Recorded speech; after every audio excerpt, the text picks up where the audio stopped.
My must-have pieces are the turkey platter. I'm fortunate enough to have 2 turkey platters. This one was a treasure I found at replacements. I found the one that hangs on the wall in New York City, and the one from replacements was a much better bargain than the one that I found in New York City. But I use both of these. People are astonished when I tell them that I take the turkey platter off the wall. One gets turkey, the other gets dressing. So when you have 24 to 30 people, it takes large platters, and I'm blessed to have 2 big turkey platters. I always do, also besides a turkey, a ham for Thanksgiving.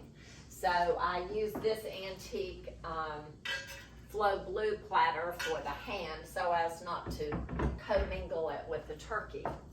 And another of my must-have for Thanksgiving is this antique English carving set for carving the turkey. My turkey carvers always fuss and want to use the electric knife, but I'm all in on antique carving sets.